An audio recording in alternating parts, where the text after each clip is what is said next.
샬롬. 오늘은 2021년 2월 28일, 오늘 2월의 마지막 날입니다. 오늘 함께 주의 말씀을 함께 묵상하면서 은혜를 함께 나누기를 원합니다. 먼저 우리 찬송 304장 찬양으로 영광을 하나님께 돌리겠습니다.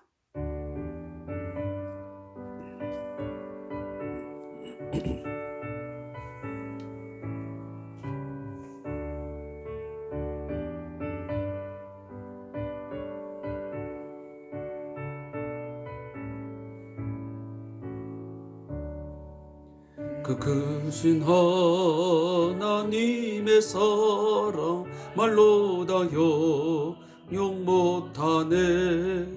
저 높고 높은 별을 넘어 이 낮고 낮은 땅 위에 죄범만 영원 구하려 그 아들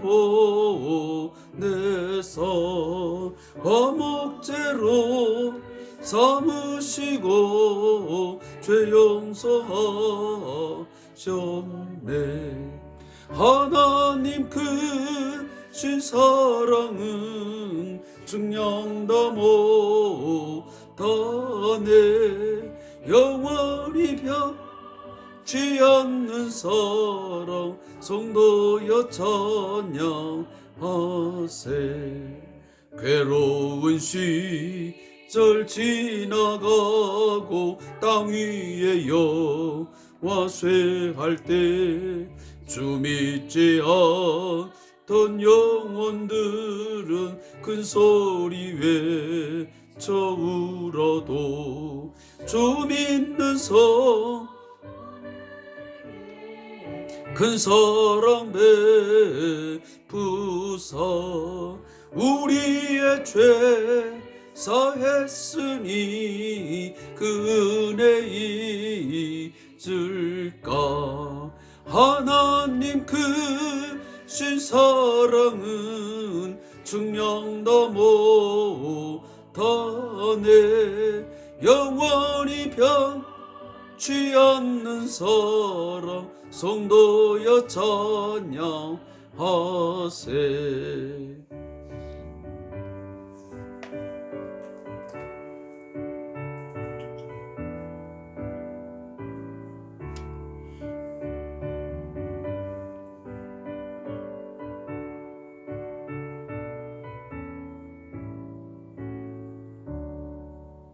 그늘을 두루마리 삼고 바다를 먹물 삼아도 한없는 하나님의 사랑 다 기록할 수 없겠네.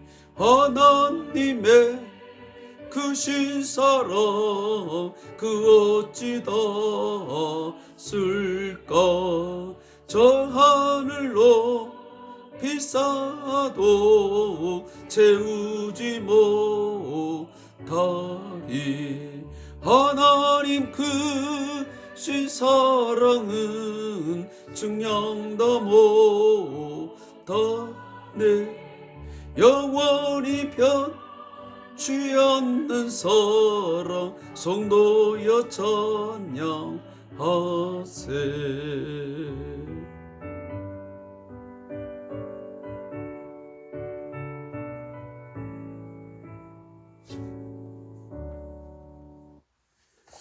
아멘.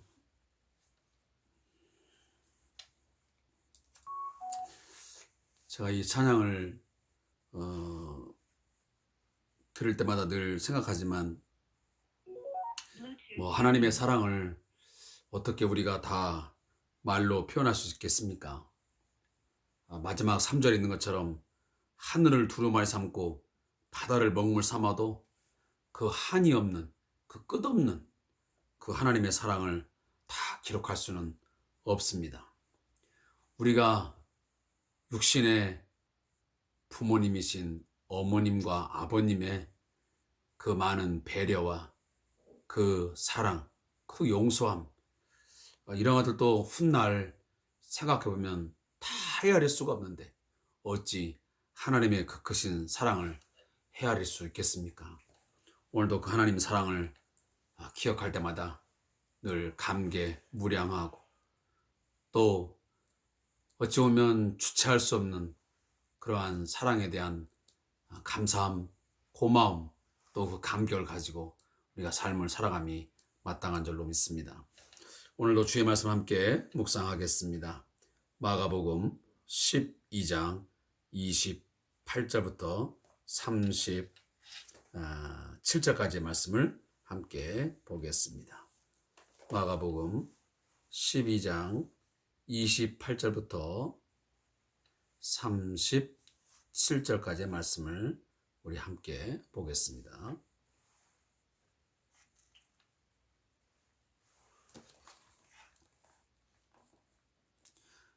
함께 말씀을 읽겠습니다.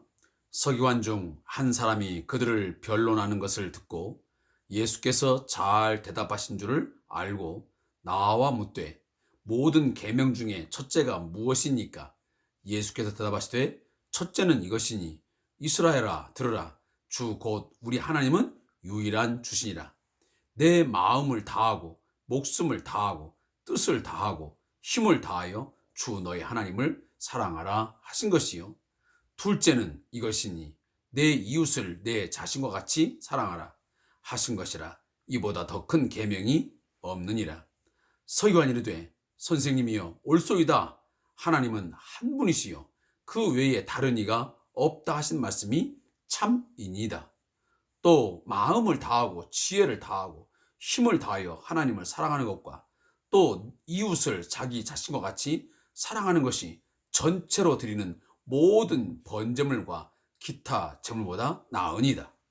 예수께서 그가 지혜 있게 대답함을 보시고 이르시되 내가 하나님 나라에서 멀지 않도다 하시니 그 후에 감히 묻는 자가 없더라. 예수께서 성전에서 가르치시되 대답하여 이르시되 어찌하여 서기관들이 그리스도를 다윗의 자손이라 하느냐? 다윗이 성령에 감동되어 친히 말하되 주께서 내 주께 이르시되 내가 내 원수를 내 발 아래에 둘 때까지 내 우편에 앉았으라 하셨도다 하였느니라. 다윗이 그리스도를 주라 하였은즉 어찌 그의 자손이 되겠느냐 하시니 많은 사람들이 즐겁게 듣더라. 아멘. 오늘은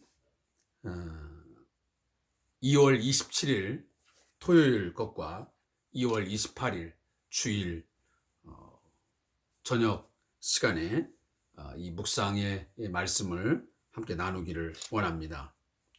먼저 27일 분량이었던 마가복음 12장 28절부터 34절 말씀의 제목은 가장 큰 계명입니다. 가장 중요한 핵심이 되는 계명이라는 말씀입니다. 이 본문에 대한 요약은 이렇게 정리되고 있습니다. 한 서기관이 나와 예수님께 가장 큰 계명이 무엇인지 묻는다. 예수님은 하나님 사랑과 이웃 사랑이라 가르쳐 주신다. 서기관이 동의한 후에 두 사랑이 재물보다 낫다는 추가적인 설명을 덧붙이자 예수님은 그가 하나님 나라의 본질을 이해하고 있다고 칭찬하신다. 아멘.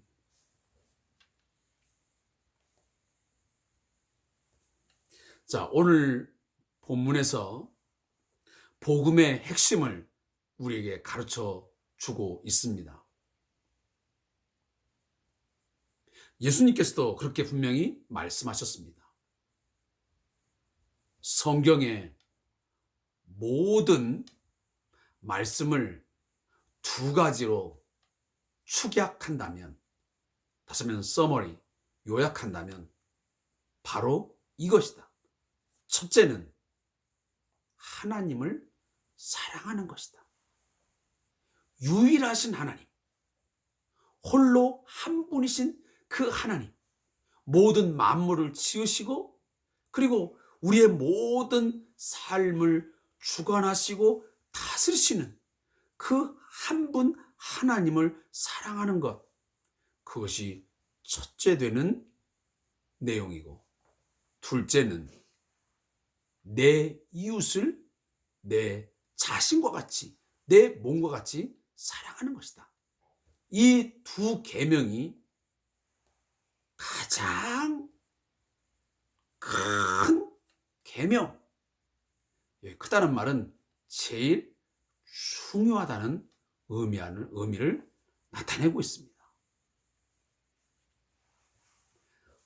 우리가 창세기부터 요한계시까지의 모든 말씀을 믿고 그것을 순종하여 삶으로 살아간다 한다면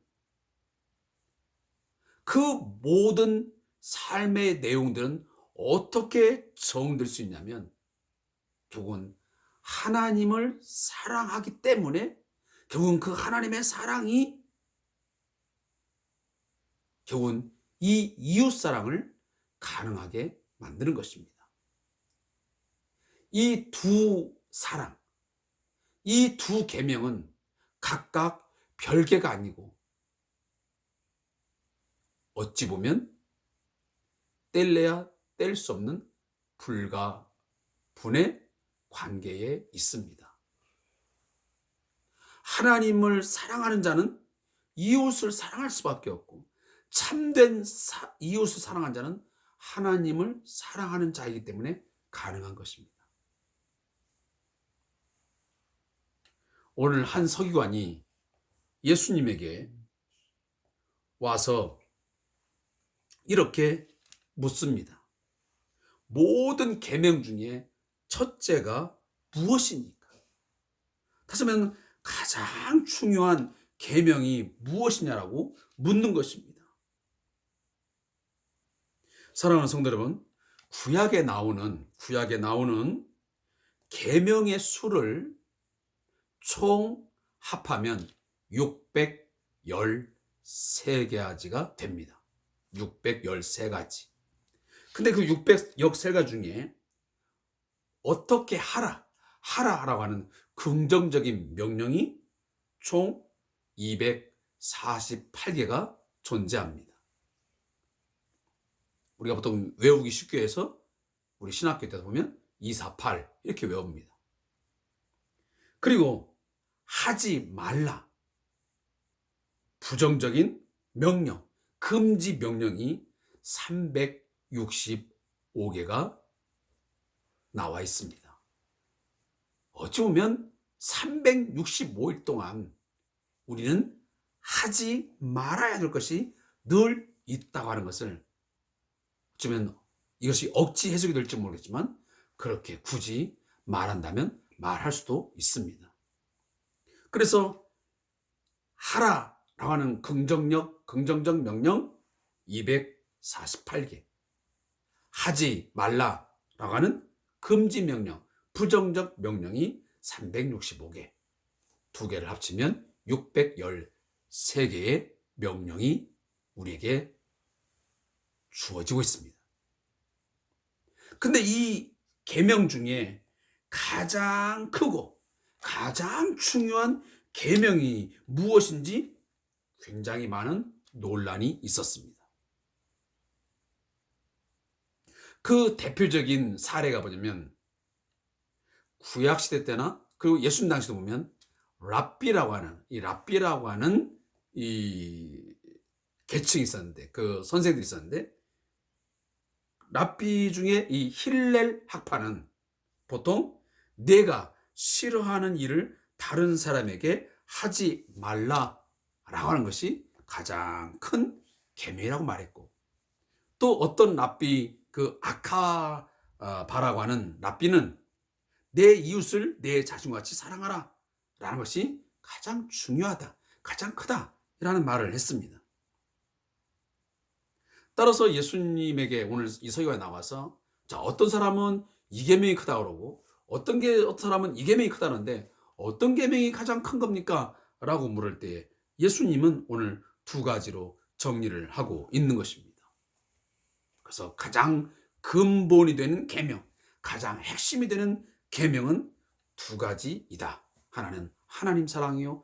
두 번째는 이웃 사랑이다. 이게 바로 사랑의 이중 계명이라고 정리를 할 수 있습니다. 그래서 예수님은 마태복음 22장 40절에 보면 이 하나님 사랑과 이웃 사랑을 온 율법과 선지자의 강령이라고 번역되어 있습니다. 다시 말하면 모든 율법과 선지자가 이 두 계명 안에 달려 있다는 뜻입니다. 다시 말하면 구약 성경의 모든 율법, 선자들의 메시지의 내용이 이 하나님 사랑과 이웃 사랑에 있다라고 말하는 것입니다.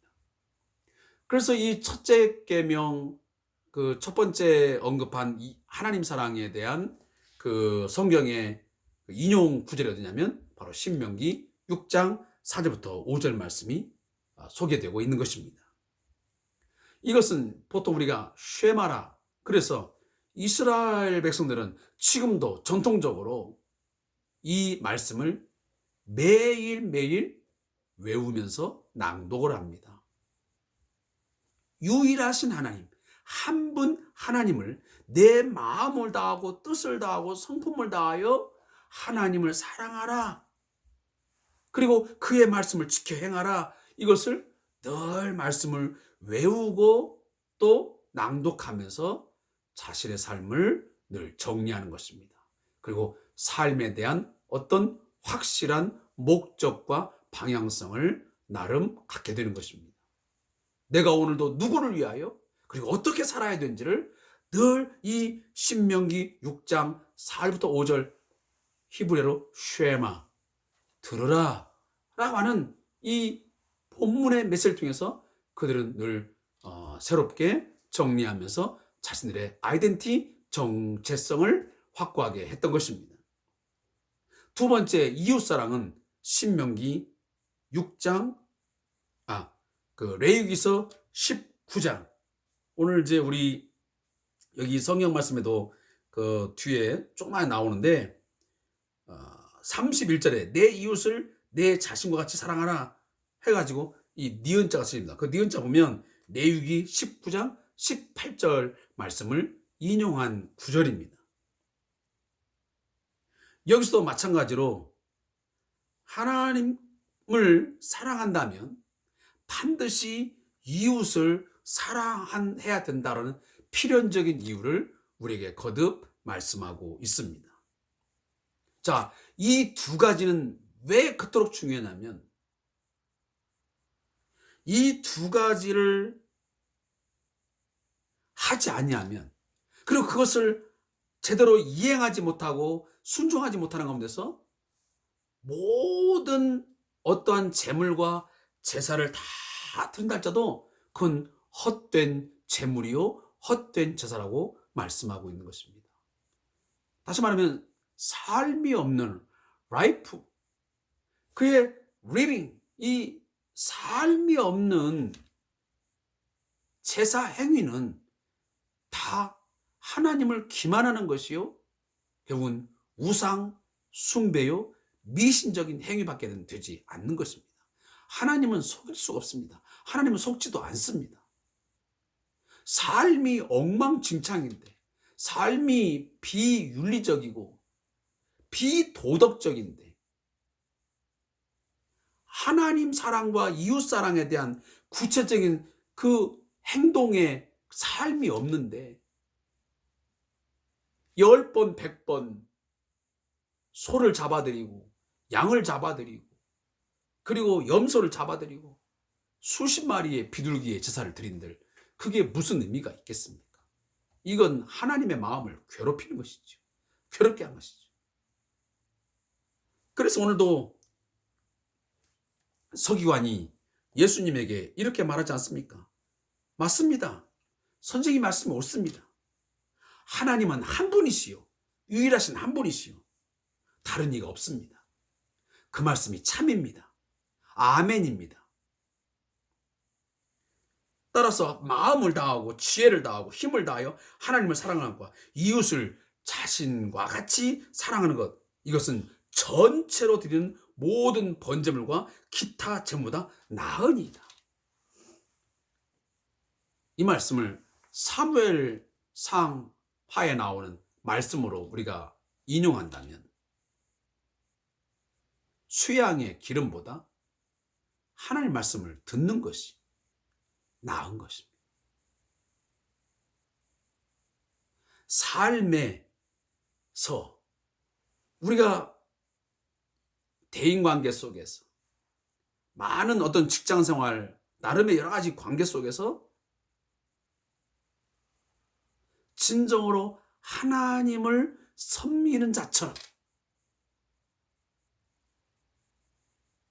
그러한 마음을 가지고 이웃을 사랑하면서 살아가면서 우리가 예배할 때 그게 의미가 더 있는 것입니다. 이런 부분에서 우리 한국교회 성도들은 매우 약합니다. 예배당에 오게 되면 또 구역 예배, 또 기타 예배 행위를 할 때 보면 그보다 더 정숙할 수 없고 다소곳하고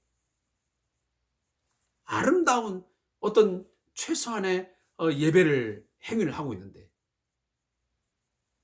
예배가 끝나면 그 어떤 행위가 끝나게 되면 그 말과 행동이 전혀 이율배반적인 그런 삶을 살아간다 그 말이에요.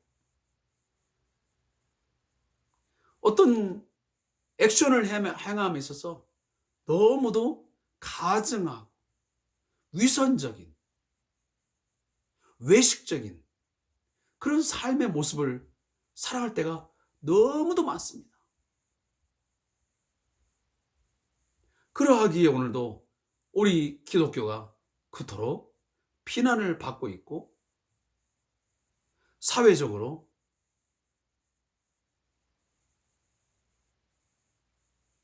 그 가치와 그 수준이 너무도 폄하되어지고 있는 것입니다. 우리가 그런 부분에서 우리가 한번 더 깊이 고민하시고 함께 생각해 볼 만한 그런 일이라고 생각합니다. 저자의 묵상 읽겠습니다. 서기관이 예수님께 제일 첫째 되는 계명이 무엇인지를 물었을 때에 예수님은 하나님 사랑과 이웃 사랑보다 더 큰 계명이 없니라고 하신다. 당시의 경건한 유대인은 매일 쉐마 이스라엘아 들으라 신명기 6장 4절부터 5절을 반복 암송하며 하나님을 사랑을 강조하고 또 하나님 사랑과 이웃 사랑을 동시에 강조한다. 그럼에도 구약 성경의 본문을 인용하며 하나님 사랑과 이웃 사랑이 가장 큰 계명이라고 밝힌 인물은 예수님이 유일하다. 이러한 예수님의 대답은 율법에 대한 예수님의 해석이기만 한 것이 아니라 예수님을 고난과 죽음이 기다리고 있는 예루살렘으로 올라가게 만든 동력이다. 많은 사람의 대성물로 주려 함이니라 예수님은 제일 큰 계명을 가르치기만 하지 않으시고 실제로 그의 몸으로 살아계신 것이다. 이것이 예수님을 통해 진정한 사랑이 무엇인지 우리가 알게 된 이유이다. 자, 이 말씀은 뭐냐면 예수님이 하나님 사랑과 이웃 사랑의 가장 최고의 롤 모델, 가장 핵심적인 행위를 보여주셨습니다. 그는 하나님을 사랑하기 때문에 하나님의 말씀, 그의 명령에 따라서 이 땅에 오셨고 죄인들을 위하여 고난당하시고 마지막 수치와 모욕적인 그런 저주스러운 십자가에서의 죽임을 당하셨습니다. 이게 바로 하나님을 사랑하기 때문에 그런 마음을 다하고 뜻을 다하여 하나님을 사랑하기 때문에 그렇게 순종을 하셨던 것입니다. 두 번째는 내 이웃, 우리 인간들을 사랑하셨기 때문에 우리들을 그토록 사랑하셨기 때문에 아낌없이 자신의 몸을 내어 주셨던 것입니다. 죄인들을 위하여 원수들을 향하여 대신하여 우리의 영원한 삶을 위하여 우리에게 하나님의 자녀가 되는 그 권세를 얻게 하기 위해서 그는 아낌없이 자신의 모든 삶을 바쳤습니다. 그리고 마지막에는 자기의 생명까지도 바침으로 우리에게 대한 사랑을 확증하셨습니다. 우리가 이것을 한번 기억할 때 우리도 예수님의 삶을 본받음으로 하나님 사랑과 이웃 사랑을 우리가 삶 속에서 실천해 나갈 수 있기를 바라겠습니다. 두 번째는 28일 주일 겁니다. 마가복음 12장 35절부터 37절의 말씀입니다. 이 말씀의 제목은 뭐냐면 그리스도 다윗의 자손 그 이상의 존재라고 하는 제목입니다. 자, 여기 이제 본문에 대한 요약은 이렇게 정리되어 있습니다. 성전에서 가르침을 이어가던 예수님은 그리스도가 다윗의 자손이라는 서기관의 주장을 자문자답 형식으로 수정하신다.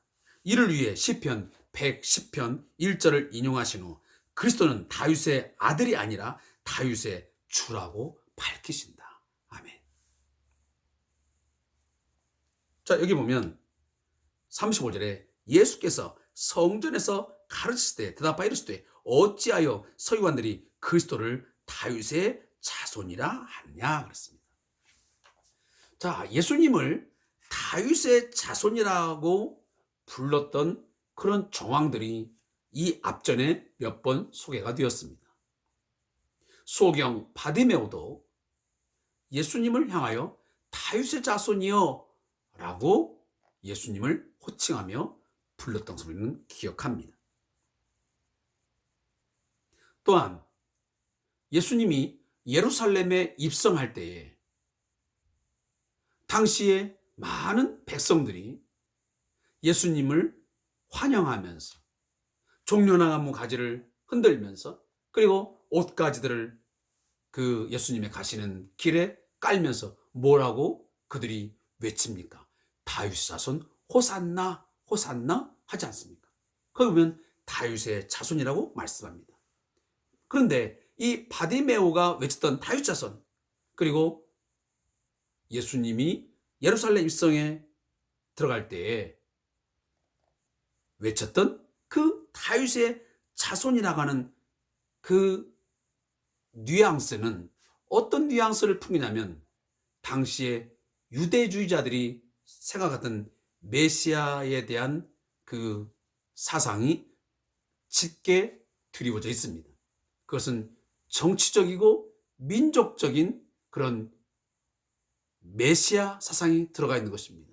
제가 거듭 말씀드리지만 이 로마라고 하는 이 강한 나라의 압제 가운데서 이 고통의 나날 가운데서 정치적인 해방과 경제적인 풍요와 그리고 우리의 민족을 다시 주체적으로 세워줄 수 있는 그런 강력한 정치적 어떤 그 파워가 있는 그런 능력 있는 왕을 그들은 고대하고 바랐는데 하나님께서 다윗의 자손을 통하여 그 혈통을 통해서 주시겠다는 그 메시아가 반드시 오실 거라고 고대하고 있었는데 그 메시아가 바로 그들은 이 예수라고 보았던 것입니다.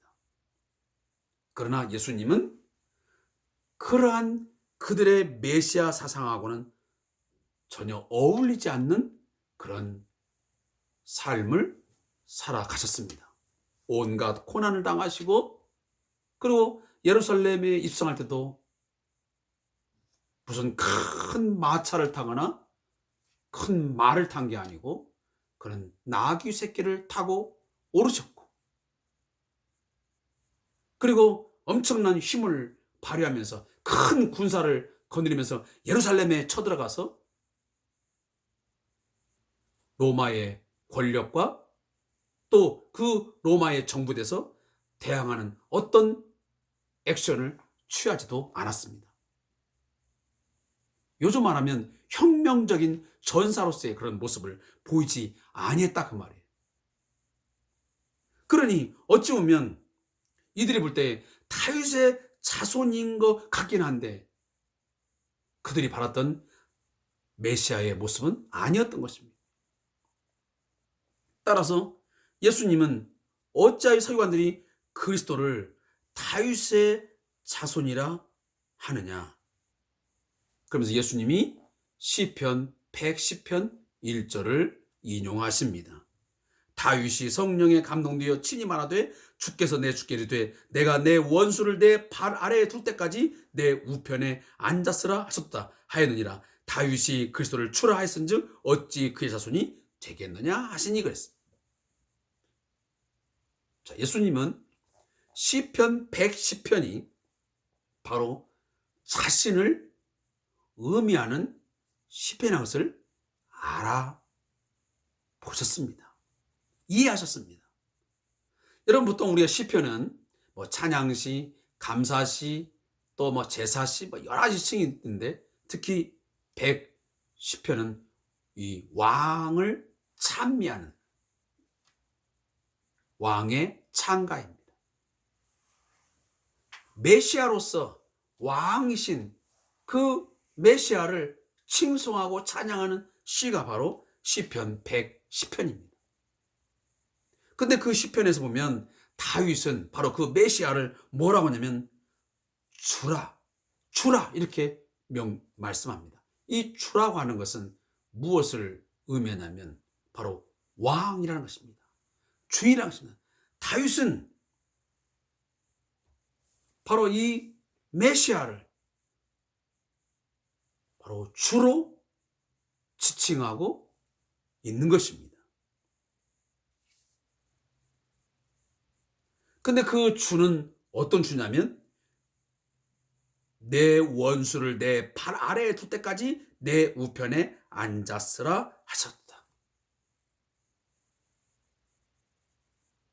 이 본문은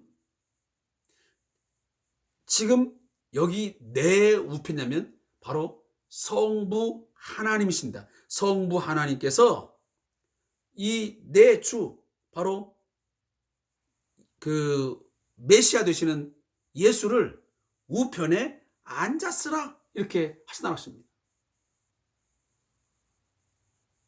우리가 사도신경을 통해서 우리 외우지만 예수님은 십자가에 죽으셨다가 3일 만에 부활하여 하나님 보좌 우편에 앉아 계십니다. 여기 우편, 이 라이트라고 하는 이 방향을 가르치는 이 용어는 실제적으로 이 우편을 말하는 게 아니고 이 우편은 권세와 능력을 상징하는 용어입니다. 그래서 우편은 왕위를 다음에 물려받을 왕자에게 앉히는 자리가 된 것입니다. 따라서 예수님은 바로 왕으로 우리에게 인정되는, 십자가에 죽으시고 부활하신 후에 우리의 왕으로 계시는 바로 존재인 것을 오늘 우리 성경이 말씀하고 있는 것입니다. 따라서 예수님은 다윗의 자손은 분명합니다. 그는 다윗의 혈통을 통해서 오신 메시아임에 틀림없습니다. 그러나 더 중요한 것은 그는 다윗의 자손 그 이상의 하나님이십니다. 그는 완전한 하나님으로서 우리의 왕으로서 오늘도 우리를 다스리시고 우리와 함께 계시는 만왕의 왕이신 것을 믿으시기 바랍니다. 제가 그래서 초대에 말씀만 예수는 하나님의 아들이시라는 것입니다. 하나님의 왕적인 권세와 능력을 행사하실 수 있는 그 모든 것을 위임받은, 부여받은 바로 퀴리오스, 바로 크리스토스 주라는 것입니다. 오늘도 저와 여러분은 예수의 주 되심, 로드, 더 로드, 그 되심을, 그의 더 킹, 왕 되심을 오늘도 인정하고 우리 믿습니다. 따라서 우리는 이 그리스도, 예수가 단순히 한 사람이 아니고 다윗의 자손으로서 오셨지만 한 인간으로서 생을 끝낸 게 아니고 그분은 하나님 보좌 우편에 앉으셨고 우리의 왕으로, 우리의 주로 오늘도 함께 계신 것을 믿어야 됩니다. 저자의 묵상을 읽고 제가 말씀을 마치겠습니다. 예수님은 메시아가 다윗의 아들이라는 것 자체를 부정하려 하신 것이 아니다. 예수님이 부정하신 것은 메시아를 다윗의 아들로 규정한 대중적인 이해와 서기관들의 평가이다. 당시 대중들은 메시아를 다윗의 아들로 이해하면서 그가 무력으로 로마와 싸워 제국의 압제에서 이스라엘을 벗어나게 해주는 인물이라 기대했다. 그런 시대적 상황에서 다윗의 아들로 불린 예수님이 기대된 역할을 수행하지 않자 서기관들은 그리스도 예수가 메시아일 리가 없다고 주장했을 것이다.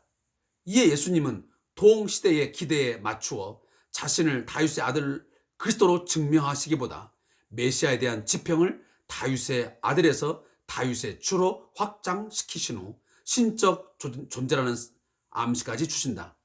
정치적 필요에 의해 만들어진 메시아관이 강하게 대두될 때에 예수님은 세상의 요구에 맞추어 메시아적 존재감을 증명하는 대신 하나님으로부터 부여받은 신적 소명에 따라 메시아의 길을 묵묵히 걸어가신다.